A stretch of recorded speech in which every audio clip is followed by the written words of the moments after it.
مالك مقع الشباب اللي صوماليا لقى شيغان دغال ku bilaab والله بالله طلع شرقيه تبصلوا غوريغي سريرتيدانا ما سيخان islaantaydaana meel lama seexan ugaaraan ahay duurka mar ciidanka halka fadhiya ee qoraxda dul qaatay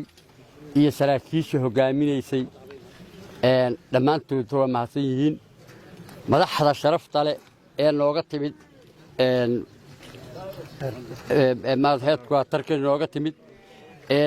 lagu soo booqata halkan ee dhibka inay nala wadaagto maaragtay iyo waxyaabaha aan qabno iyo baahideena inay soo akhriyaan u yimidna ayagana maxaa weeye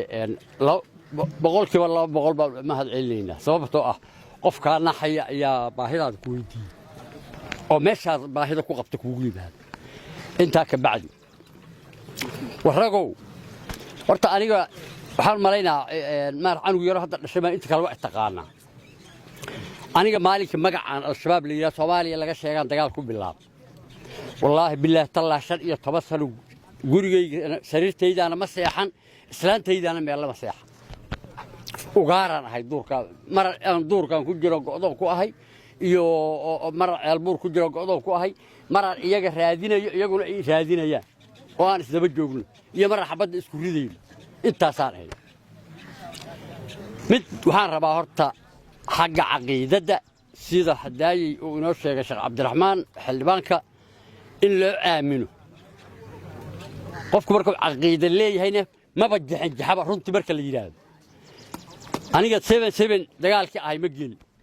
لكن أنت كدم بيسوي حجرة وكجرة بين مئذي شيء جاي أنت كدم بيسوي كجرة دلك وكرتاني والله بالله طلع كركي أنا حبض ملك مصري رق يا قانا نجرة ولي قالت لي فيرا لي محمد oo rag hadaan isku la jiri jiray rag aha goobta marqaatigeedii laga helay waligeed lay maxamad faraha iyadoo lagu taagtaaga lama arag waxa soo dhan xugun ilaahay waay sidaas horta waa lagu noqon karaa xabaddi kooba asan xabaddi gelin baabuurka gadoomiye waa lagu dhima karaa wiilkii heesaayo oo niyada wanaagsan oo eelbura xoreyna hooyada taga waxa saqrinay yaa حبدي بقى سوق جارينو باور كله قدوم كلنت انتاس بوجرتا وحا كلو idii sheegaya yalla xirgubyoon yalla cagubyoon leesma gaarin inkasto soonku labada maalmood hore u kululya oo oonku u badan yahay dabadeedna la qabsado waxa waay labadii maalmood hore lagu jiray xogaa yar oo kulkuleyl iyo cagubyoon iyo sidaan iyo dagaalka labada maalmood ugu horeysa ugu dhib badan yahay jabhadayntuna labada maalmood ugu horeysay ugu dhib badan tahay ka bacdi caadi ay noqon doontaa wuxuu yiri abwaan Cabdullaahi Macallin Dhoodaan mar uu ka gabyaayay jabhadaynta iyo xornimada iyo heerka lagu gaari karo iyo waxa la kulmayo uu ka gabyaayay wuxuu ku yiri dhowr eray ka soo qabana wuxuu yiri horta wuxuu ka bilaabay waxyaabaha hadda la xanxanto lacag dal ku qaatay iyo hebeelay iyo kaasa lacag sita iyo kala ahoo meelaha dadka kuwa shaydaanka wax inay duufiyaan rabaa ay sheegaan laftirkeedu taabto wuxuu yiri xoola ninkii haabhaabanu ku hodmaysaan uu warmadkii ugu jira arintaas inuu xoola haabhaabto ku hodmaysaan xaraga ninkii doonayo hoolista bixi macnaa tinta kugu bixi waa wasaqoobi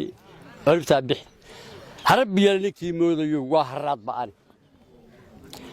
hayeeshee annagoo halisaha jiirin هود يجيبوت وحرمة وكهبرتون أيدي كون جيرين هالسها أن إنجلت إسكقبل أو أن مالي ببكوير أو أن قرحون أو أن قاجون أو لذيذين أو أن لا وعمين أو أن أنت صومرين أو أن نوع والبس صومرين قال هريري البور حرمة وكهبرتون أتكيسي والله ربي لو نقوى مهزنتين